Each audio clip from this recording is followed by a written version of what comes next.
खैर मकदम है आपका हिमालयन मेल में, जहां मैं आपकी मेज़बान मुनाज़ा कंवल। जैसा कि आप सब जानते हैं, गेम्स यानी स्पोर्ट्स की अहमियत हमारी ज़िंदगी में बहुत है। हमारी फिजिकल और मेंटल हेल्थ को ताज़ा रखती है, और वहीं पर हमारे साथ एक ऐसी हस्ती जुड़ चुकी है जिन्होंने अपनी लाइफ पूरी स्पोर्ट्स पे निछावर करी हुई है। जी हाँ, I am talking about Atul Pangotra, जो कि यहाँ पे अगर हम देखेंगे इनके करियर के बारे में बात करेंगे, he has remained the international taekwondo player, referee, and has presented India as a coach in this game. Let us talk to him. इससे पूछेंगे कैसे इन्होंने इस सफर को चुन लिया और क्या समझ के इस सफर को चुन लिया। Welcome to channel sir. सबसे पहले शुक्रिया मैम आपका। और जैसा कि हमारे लिए बड़े मुझे तो मतलब जैसा ताइक्वांडो के बारे में आप मेरे से पूछ रहे हैं तो मुझे काफ़ी मतलब अच्छा मुझे लगता है बचपन से ही मैं ताइक्वांडो कर रहा हूँ। और जब मैं 4 साल का था, और ये काफ़ी लंबी जर्नी है, अराउंड 40 इयर्स की जर्नी है ताइक्वांडो की मेरी। और उसमें काफ़ी उतार चढ़ाव देखे। और मुझे लगता है कि अगर 40 इयर्स में मुझे जब मैंने पढ़ाई शुरू की थी, उससे पहले मैं स्पोर्ट्स में आ गया था। और ताइक्वांडो कैरियर में खाली मैंने स्टार्टिंग में तो खेलना शुरू किया। अब धीरे धीरे जब मैं खेलता था तो उसके साथ साथ मैंने रेफरी भी शुरू की नेशनल लेवल पे। और 2009 में मैंने इंटरनेशनल रेफरी बना JNK का पहला। Why you only opt this game? There are other games also. Why only taekwondo? Ma'am starting से ही मुझे इंटरेस्ट था मार्शल आर्ट में। When I was started taekwondo, there is no taekwondo training centre in MS स्टेडियम। तो उस समय सिर्फ जूडो होता था, क्योंकि आपको मैं बताना चाहूँ कि जूडो और ताइक्वांडो ओनली ओलंपिक स्पोर्ट है। क्योंकि क्योंकि हम छोटे होते तो हमें भी ओलंपिक्स मतलब देखते थे, ओलंपिक सुना था नाम, तो हमें ये होता था कि कोई ऐसी गेम दी है लेकिन कॉम्बैटिव स्पोर्ट होना चाहिए। और उसमें ऑप्शन थी जूडो। जब जूडो कराटे बोला जाता था, तो जब मैं स्टेडियम में गया हूँ तो मुझे देखा कि मुझे वो पसंद नहीं आई। तो मुझे तब जाके किसी ने बताया कि ताइक्वांडो जो है ये अलग गेम है, और उसको मैंने चूज किया था। Okay, is it a challenging game as compared to other games?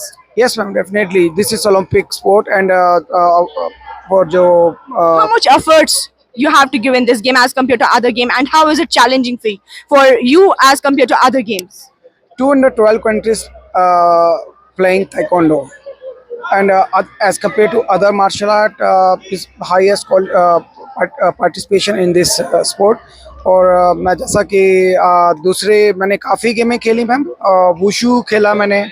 I won 3 medals in wushu nationals, kickboxing national I won gold medal, karate also 3-4 medals I remember, boxing also I played state level, even national level, even judo also. So I think I played all martial arts which exist there before 4 years ago।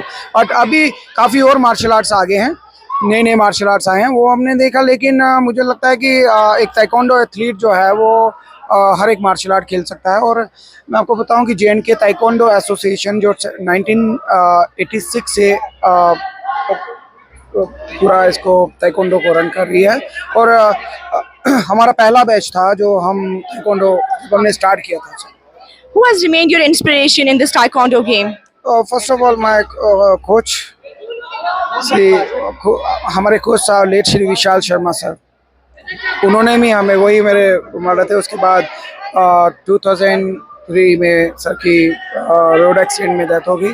तो मेरे लिए तो सबसे पहले role model वही हैं। उसके बाद मेरे कोच साहब जो स्पोर्ट्स अथॉरिटी ऑफ इंडिया में मैं जब 1 ईयर डिप्लोमा स्पोर्ट्स कोचिंग किया, मिस्टर गौतम सिंह विरदी सर, उन्होंने मुझे ट्रेनिंग करवाया। तो ये मेरे 2 रोल मॉडल हैं। Okay, at last my question will be, what will be your message to the future taekwondo players and for the general public? For future taekwondo players, I just for winning gold medal is a part of sport. Somebody winning gold medal, somebody lose, but I think if somebody consistently giving result, so उसके लिए बहुत मतलब अच्छा रहेगा आने वाले future में। और हमारे एथलीट्स में जैसे हमारे पुराने एथलीट्स थे, उनके अंदर कंसिस्टेंसी रहती थी, वो खेलते थे, परफॉर्मेंस देते थे। आज के एथलीट्स को मैं यही बोलूँगा कि जितना अगर आपके पास मेडल आपने जीता है तो उसको प्रोटेक्ट करके रखिए। अगर आप हारते हैं तो आपको गिव अप नहीं करना है और ज़्यादा मेहनत करनी है।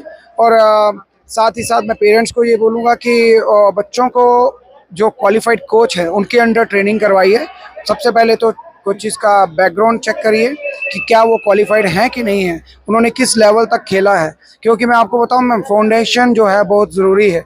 अगर फाउंडेशन स्ट्रांग नहीं होगा तो प्लेयर अच्छा नहीं होगा। तो ये मैं यही मैसेज देना चाहता हूँ पेरेंट्स को भी और प्लेयर्स को भी कि खूब मेहनत करिए।